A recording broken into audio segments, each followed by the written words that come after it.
Hello, welcome to the WCS History Podcast. Today we'll be talking about the Industrial Revolution, Part 2. My name is Brandon.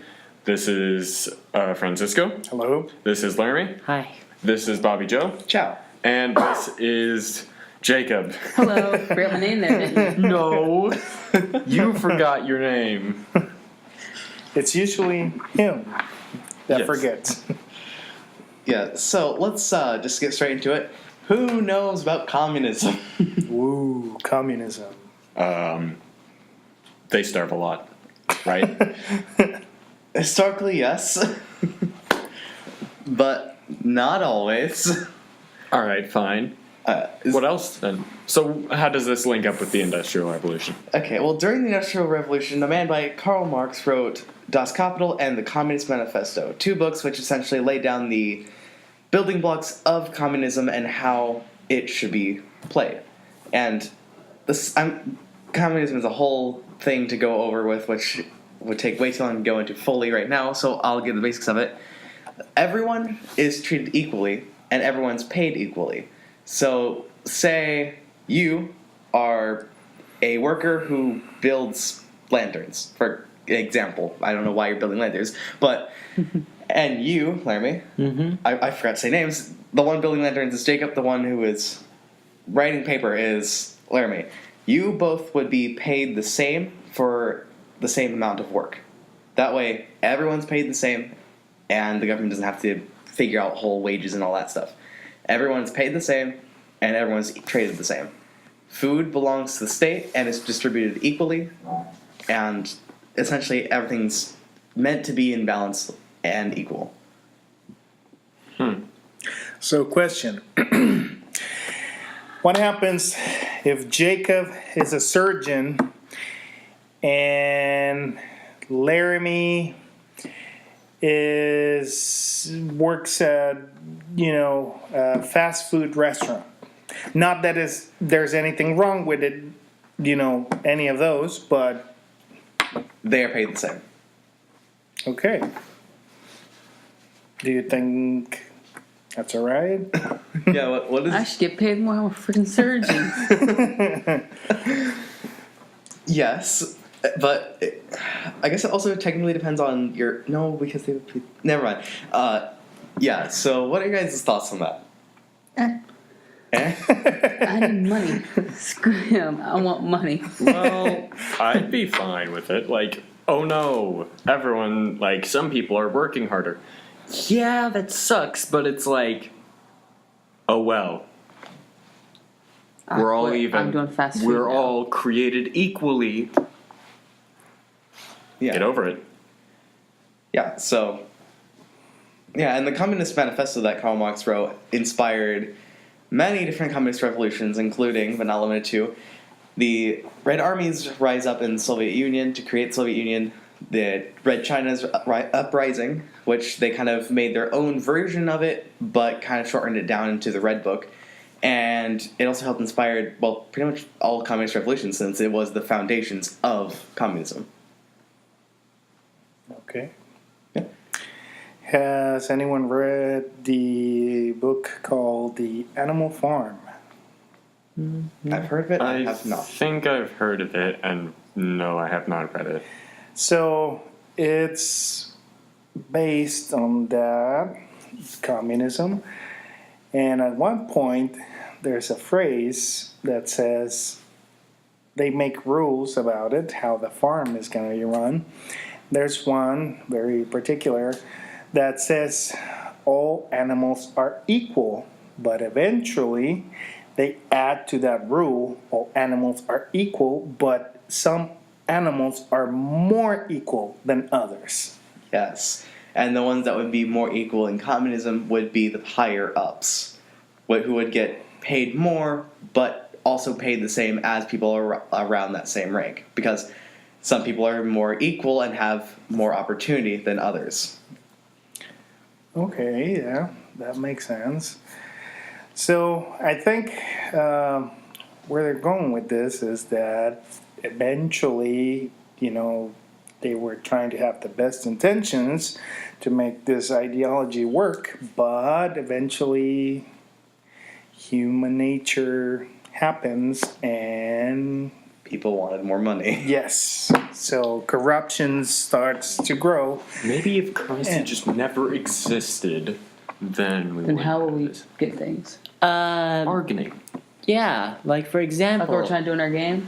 Well, that's what actions have to do because I will adopt the currency.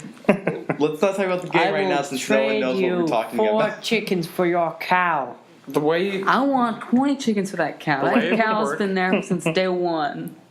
the way it works is people would, trade goods, and there would be kind of like, hey, this is worth this. I find this to have a certain value to me. I'll give it to you for a set amount of this. Like you were saying, with your chicken and cow example, you'll offer 10 chickens for his cow, but he's like, hey, I've had this cow for a long time, and it's important to me. So I would like instead 20 chickens for this one cow. Even though that's an extreme over. It's too much to ask for one cow. And a godly cow, okay? It produces milk no matter what. That's the thing, is just a small tangent back farther. Of course, religions saw different animals as more important, higher up, and that led to that would lead to people having different trade costs for certain livestock. Another example is I will trade you 20 sugarcane for your silk. I don't have silk. Okay, so do you remember anything what you were saying about factory safety? Because I think that's where we. Factory safety, they weren't safe. There we go. At that time, they weren't safe. They were dangerous. Lots of deaths.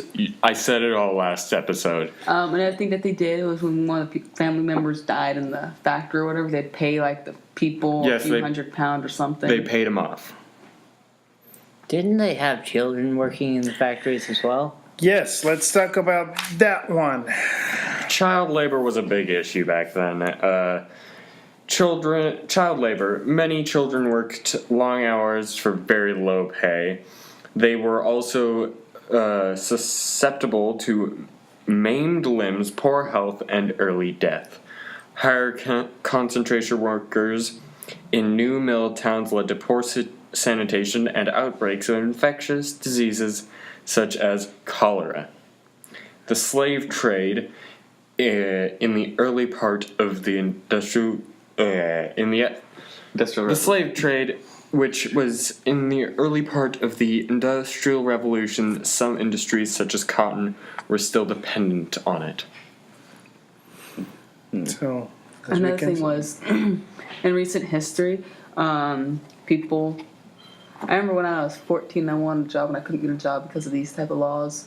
But yeah, the main reason why was actually because that when they started changing the laws, it starts affecting us now. Another law that was passed is a person can't work a certain amount of hours. Ever since a person died from overexhaustion in a hospital due to how much they were working a day or something like that, they ever since they've died, they made a legal law that you can't work more than so and so amount of hours a week, no matter what. I can't remember how many hours that is though. Except, well, there are ways to get around it, but that is only in the. The person died working in a hospital. Yes, I know. That's what fascinated me. They were in a hospital and died of exhaustion. Yeah, You don't see the irony in that? there isn't any. Hospitals are supposed to help people, not kill them. No, the people in the hospitals are meant to help them, not kill them. Dying is also not in their job description, but I guess that can be excused because not everyone is like, you know what? It's 2 a.m. I guess I'll just die. Death I'm is dead. excused. This is being dark very. Yes, Anyway, it is. yeah, back That to what we were escalated talking quickly. about. So let's talk about something less dark. Let's talk about fascism. Okay. Okay, so Not dark at all. nationalist movements in the Industrial Revolution helped create a stronger national movements. For example, in the Industrial Revolution, a factor in changing Italy's society was encouraged growth of United Italy. So, reading that kind of explains on how Italy became fascist. They took pride in what they were creating, and it eventually led to them being proud of their nation, which eventually led them to wanting to serve their nation and in putting their nation above everything else. And essentially, with fascism at least, when you're part of a fascist nation, you're supposed to dedicate your entire life to the nation, but more importantly, the one person that's supposed to represent that nation. In fascist Italy during World War II's case would be Benito Mussolini, who was in charge and was the fascist dictator of Italy. And he represented Italy's interests, and what Italy represented. So, for an Italian citizen during the time, they were not supposed to only just look up to the country and its future, to look up to Benito Mussolini, because he was the physical embodiment of the nation and represented everything the nation stood for. So that's essentially what fascism was for the Italians. Now, as fascism spread to other nations, like, say, Germany, it may have took on a different meaning, so I don't know about that, but since I know a lot of Italy's history, I know that's what Italy represented for it. Why do you think other nations started to adopt that ideology? I feel like it all comes from national pride. Like, say for America, for example, everyone's super patriotic, and it all starts with patriotism, and then eventually when people are all super patriotic and happy about their nation, and then one guy says, hey, I'm going to help guide our nation's future into a brighter future where we'll have all this stuff, and promises all this stuff, you're going to start thinking he has the best interest for the nation, and eventually it'll just skyrocket that. Yes. I'm just gonna say a small thing. Little bit of. It's a little political. Oh my god. Political. Thank you. Alright, so this is a little political, but basically, just thinking of that, that sort of happens during the elections. But then there's America, we're just like, no, we're just gonna do it ourselves. That's where they catch you. That's where they get you. Yeah. Yeah, and it's like that, except for imagine that going on for the entire span of that nation's leader being alive, where he's always promising that the nation will be better, and everyone looks up to this guy because this guy is the future of say, Italy. He's going to lead us to greatness. And this lasted in Italy for quite a bit some time, and then after Italy was losing World War II, they started realizing this guy said we'd win World War II, but he's not. So movements started to arise, and interesting thing is capitalist movements weren't only the greatest movements and partisan movements in Italy at the time. Communism was also a really big movement that was happening in Italy, and partisan freedom fighters of communism and capitalism both fought together and fought each other to overthrow Benito Mussolini. Oh. So what do you think would be the difference between those two? Between communism and fascism? Yeah. Communism is more centered around the people and their not individual, it's how the people together feel about a subject and what the people want to do. Nationalism and fascism is more about how this one person feels and how that person is going to lead us to the nation. So communism is more about group thinking, where fascism is more of the one person thinking, where everyone will follow the leader. Okay, that's pretty good. That's understandable. So, what do y'all think about it? Why do you think those ideologies emerged during this era? Probably because of the Industrial Revolution and the unsafe work environments and the hard work that the people are putting in. So for communism, people wanted to be paid equally because some people were putting in extra hours and not getting paid as much, so getting paid equally would be a good thing. So they wanted to have that. And whereas for fascism, they were proud in the things that they were putting out. So they would have been proud of their nation. Okay, that makes sense. Now, Jacob, here's one of your favorite things. Why don't you tell us about pollution and chemicals during the Industrial Revolution? Oh, most of the pollution caused there was usually from the power plants that they made, which were burning charcoal, which, well, not charcoal, coal from the ground. But charcoal and coal is pretty much the same, only because coal burns at a higher temperature than charcoal. But charcoal, when it burns, creates a lot of carbon monoxide and other bad things for the ozone, which is tearing more holes in the ozone layer, which is causing more cancer. And today, if you've noticed, you never really see much talk about cancer in the 1837s or anything like that, for the sheer fact that it wasn't a common thing, because all cancer is a cell that is deformed and will be able to multiply itself.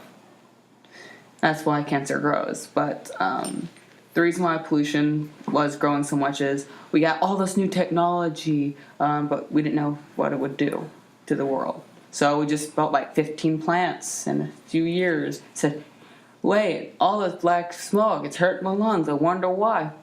They never really looked into Put it. a mask on. Oh, time for work. Honey, hand me the gas mask. He opens the door, all of a sudden, black smoke pours in, closes it. I think I'm going to take a snow day. You mean an ash day? But yeah, all the pollution also caused ash to fall from the sky. And also, back in the old days, rain could be collected because it was clean. Nowadays, you have to make sure that there isn't too much pollution in the air, because it would actually... way the rain forms, the little science thing, is dust, particles, and minerals in the air would start accumulating the water, making the clouds, which eventually will fall as rain. But the rain will also keep all the chemicals and everything that was released in the air. Back then, rain was pretty toxic, as you can guess, which also caused a lot of sicknesses, illnesses, because the water would get into the wells, into the water stream, and a bunch of other things. There was also a lot of cases of acidic rain. Walking outside one day, just slowly melting. Poor snowman. No, that's not really. That's not the how it acidic happened. rain isn't. I know what it means. Yeah, it's more. It's not safe. It's more poisonous, and it can give you burns. It's not like, oh no, I got a drop of it. Acidic rain on me. It's gonna go through my whole I know, hand. I was making a joke. I know. I know. But Yeah, it caused a lot of problems back then. A lot of people died. Nowadays, you'll notice that also back then they made like a 1.5 temperature change or something before the world starts going crazy and weather starts going crazy. If you haven't noticed, this year where we live, winter was 2 months late, It was. and spring was 2 months late as well. okay. Yeah. So it's getting worse. Yeah. That's the first sign. You We're all gonna die. Do realize that there are such things called polar shifts when the Earth literally does a flip. The Wait. North Pole becomes the South Pole, and the South Pole becomes the North Pole. Why? The Earth does this. No. Well, it doesn't fully go like that. It doesn't fully flip ever. The poles don't necessarily shift all the way. It just moves. Their location Yes. moves, but not completely opposite. Yeah, it moves a little bit, affecting the seasons, but this takes lots of time. I feel it's just perfect though. So back then, you're saying they didn't know that this was harmful, right? Yes. What about today, when, for example, here we have a place that is dangerous to our health, and we still have it. Which place do you mean? The plant by the river. They regulate their gases a lot more, and it's Oh, the hydro dam. Yeah, it's not even. The nice thing about hydro dams, they don't create as much pollution. The only pollution you'll ever get is probably a battery exploding and creating noxious gas. What would usually happen is it actually is way more efficient than people would think. Same with nuclear power. People always get the conception that nuclear power is the most dangerous power at all in the world. Actually, it is the most powerfulest and safest, because all you're doing is splitting an atom. Yes, that is gigantically dangerous. And no, radiation is not created. Instead, all we actually do is when you bust the atom, it creates a gigantic flow of heat through the water, which we're literally just making another type of form of steam. And it's powering a turbine. The turbine generates power. The power gets stored. And just power plants are actually going out. Power plants are quite useful indeed, because there's no such thing as, well, actually you could reuse power plants for many things, but there's renewable energy. Nuclear energy is a similar thing. There's fusion and fission, which fusion is the one where you Fusion combine. is where you're combining. Fission is separating. Okay, yeah. I'm thinking of fission. Fission is one of my favorite ones for the sheer fact that when you split the atom, all you're doing is creating the heat. There's no radiation involved, because all the radiation disperses instantly. And there's those gigantic walls that contain the radiation, and the radiation dissipates in seconds because it's in water. And people think, oh, it's going to create rated water, it's going to make the rain. In fact, when it steams up and boils, all the radiation leaves the steam. No, that's not a way you can get rid of radiation in water. I've already asked people this. What about Fukushima? It was. That was a bomb. And we're in the power plants, we're breaking like maybe a small little brick. And one of those things, we had like a gigantic amount of uranium. It wasn't one atom. The myth of splitting one atom because a gigantic atom bomb is a complete misunderstanding. Splitting one atom will cause a gigantic heat wave, pretty much. You would cook things in a certain amount of radius, pretty much. But you use a gigantic amount of uranium.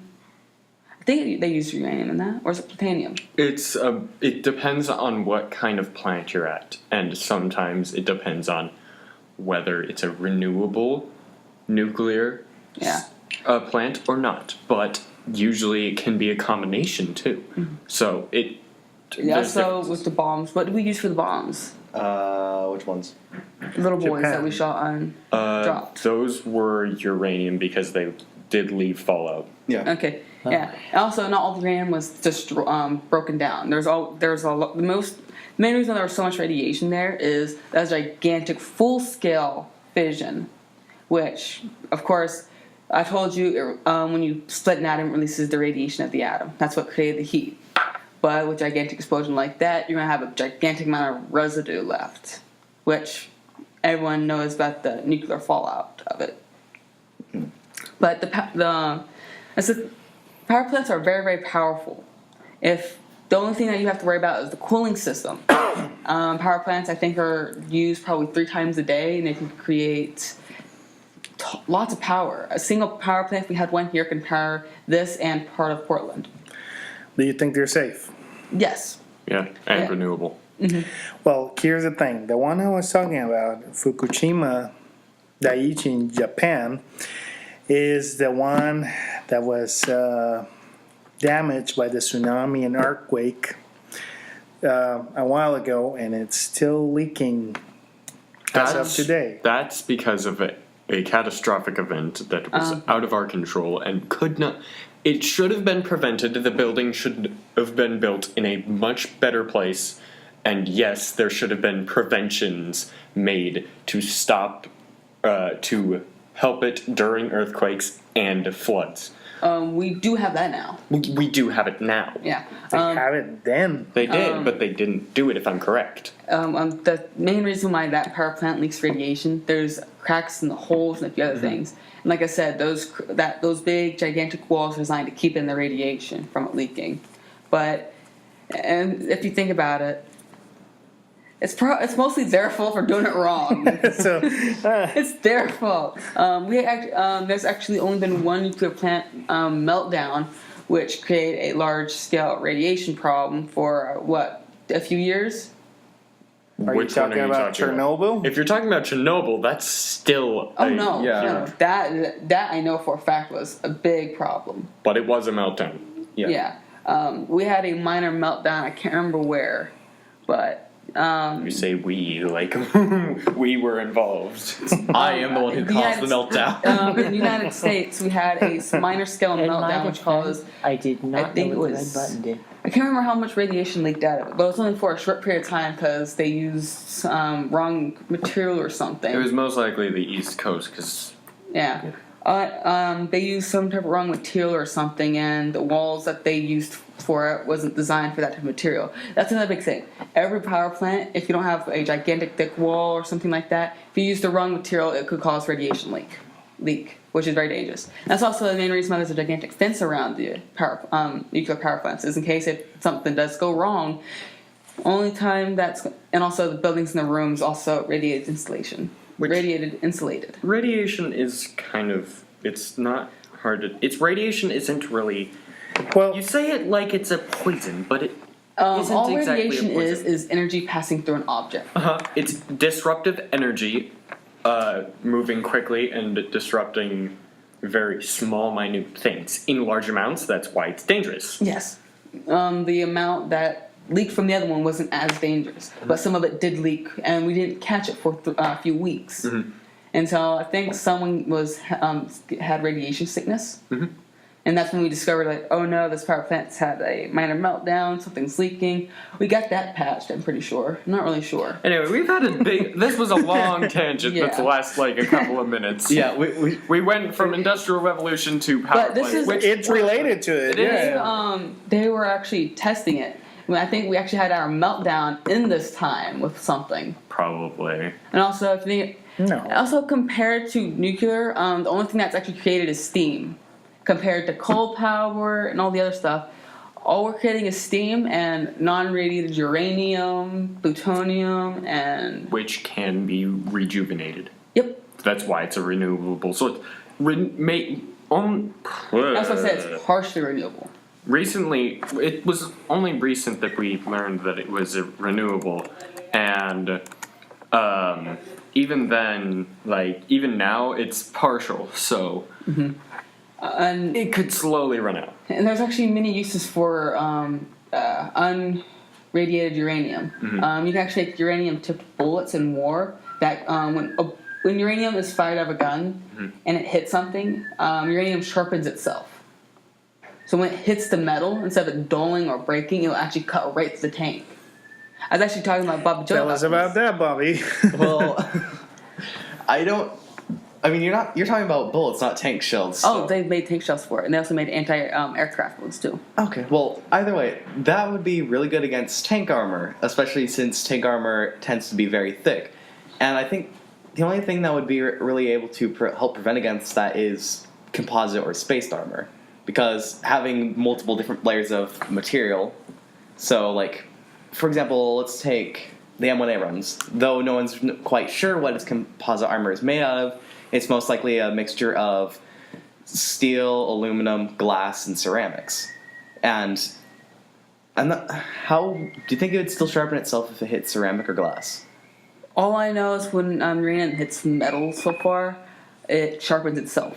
That means metal. So I'm pretty ceramic sure and it's glass. just friction that sharpens it, though. Probably. So either way, that would be very good against tanks. That was the main reason why they were doing the test to see how well it could actually hold up. Why do you think they didn't keep doing that? Like you said, uranium will gather up its radiation back. Yeah. It can. And uranium doesn't fully destroy all of its radiation when used in the power plants.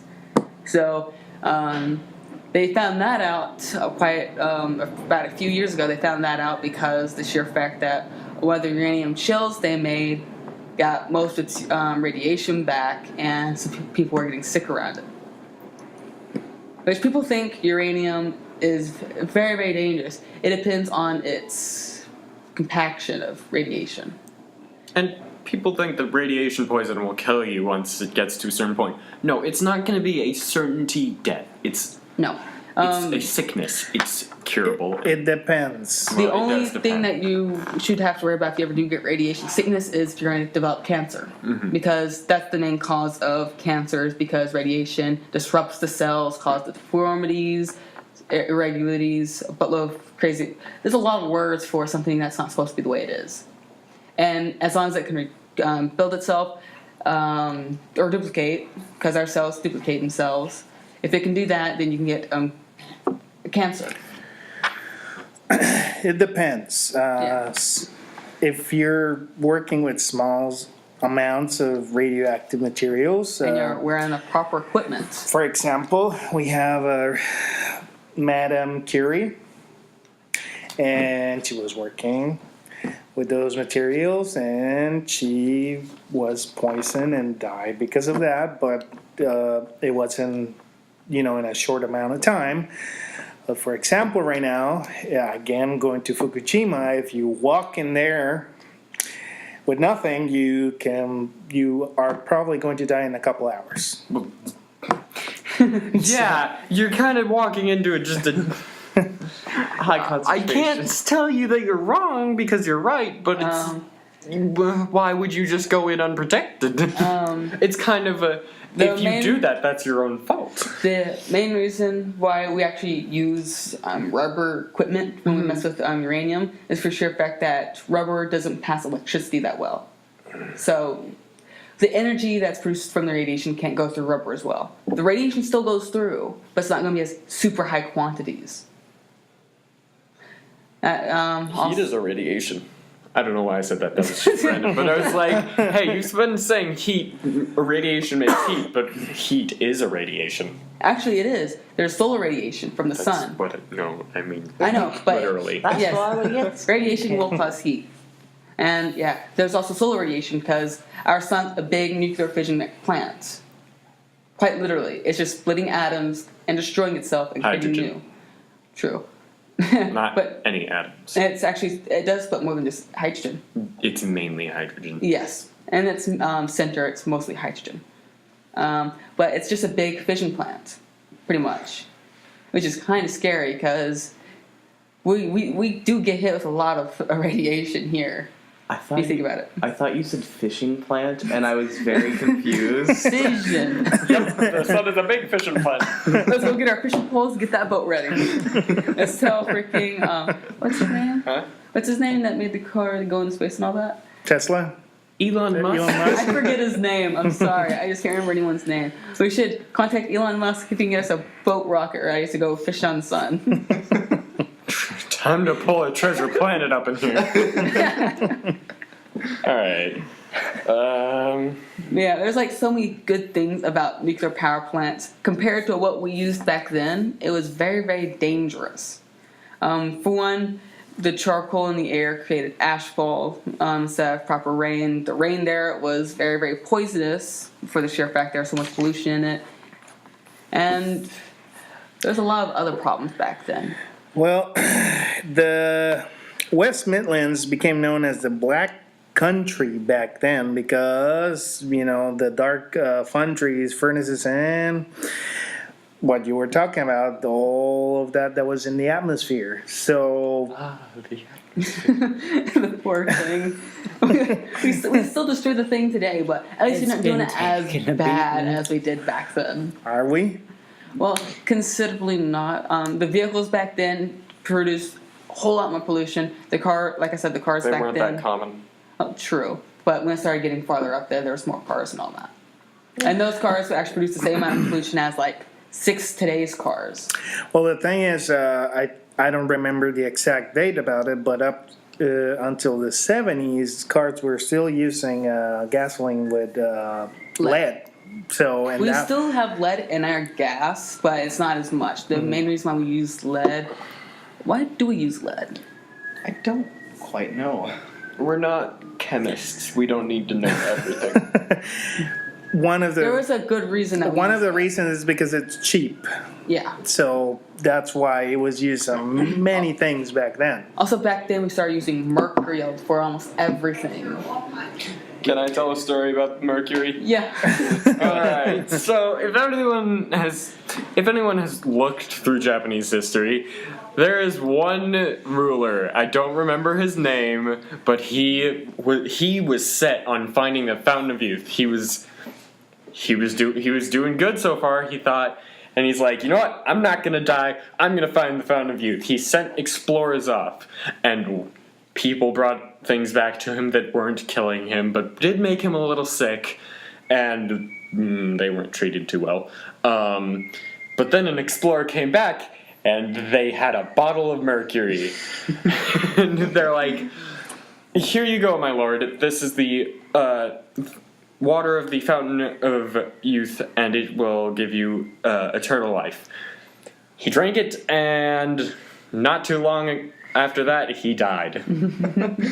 His own greed fueled that. His death. Well, back then, and this goes back many years ago, different cultures around the world had this, idea, or they thought that mercury was actually good for you. Now that you're saying about that, there's actually stories in many different cultures, and the one that I can think of about right now is in India. There was a drink that consisted of different ingredients, herbs, different metals, and one of them was mercury, and it was supposed to give you eternal life. So Yeah, I wasn't wrong. He was told what he was told. No, it was. I mean, it wasn't common, but We actually now use a special type of mercury for our teeth. Back then, we didn't have a specific type of mercury. Our mercury is mixed with gallium or something like that, and some other metals. It's the main reason why we mix it with certain metals is so it will solidify when we put a certain array over it. Gallium. Not gallium. Yeah, it's it's another like, type of. It was something like gallium. It had the same properties of being able to solidify. I mean, not solidify, but stay solid in cold temperatures and be able to melt easily. The main reason why I say this is because back then, when we went to use aluminums for our capping of the teeth and all that, it wasn't that great. Sometimes there's still liquid inside the tooth. If the top of the mercury filling ever broke, it would seep into your mouth and kill you. And that was a big problem. Yeah, that's totally not how a lot of the German spies killed themselves. No, they used cyanide. Okay, they use cyanide, not mercury. I can tell you that much. Everyone knows this. If the mercury ever seeped into your mouth and all that and back into your throat, you would get very, very sick and sometimes die. Nowadays, we have a special type of mercury that's actual dental mercury, which doesn't actually evaporate as much. It still evaporates when in liquid form. And also, did you know mercury creates vapors? Yes. That are very, very toxic. yes. I didn't know this. How it poisons people. Also poison you by touch. Well, no. It poisons you by entering your bloodstream. True. That's how. But you do absorb it when you handle when it. you play with Our it. most absorbent spot is right here on our vein. And the entire body is right here. That's why you can run your hands through it a bit if you dry your hands off. You can touch mercury. It's fine Well, as it long depends on as the type of mercury. There's many types of mercury. There's one mercury where one person touched it, and now they're brain dead. Because the mercury slid it did something weird to their brain and that for a fact. I have to agree. Don't touch mercury at all. Mercury in general is just not a good thing to no. touch. Not a good idea. It's actually used to be about a person that did touch the mercury and became brain dead because of it. Which is very, very sad. The person's still there, but she can't do anything. I think the person said she. I could be completely wrong. It's very, very sad. I was about to say something, but that's insensitive, and I'm not gonna say that. Anyway, moving on. No, we've already covered fascism. Never mind.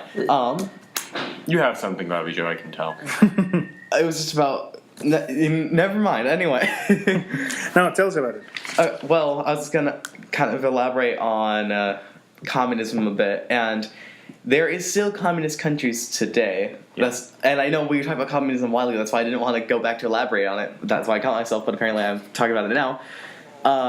a few communist countries that are still communist today are China, Vietnam, Laos, and apparently Cuba, based on what me and Francisco were looking at like a while ago. And I know Vietnam is a weird mixture of capitalism and communism, where they claim to be communists, but they have a lot of things of capitalists to make their nation fully function. And I'm not quite sure about Laos and Cuba, but I know China's population is all centered around certain cities. Everywhere else is completely, like, almost deserted and almost poverty-stricken, because everyone wanted to flee to these larger cities where there's more job opportunities and get paid, unlike they were out farmers where their food would be taken away, distributed, and all that stuff. So a lot of people went to more industrial-based jobs because, well, Industrial Revolution helped China grow their population and all that stuff, because people wanted to go to those jobs, and farming became less of a priority. And then when communism came around, their food was being taken away, so the farmers had less food, and it was all going to these populations. The more populations grew, more food was taken to feed the population, and yes. Poor farmers. Very poor Yes, farmers. they are poor. Yes, they are. All right. Well, this has been the WCS History Podcast. Thank you for listening, and listen on next time. Bye. Goodbye. See ya.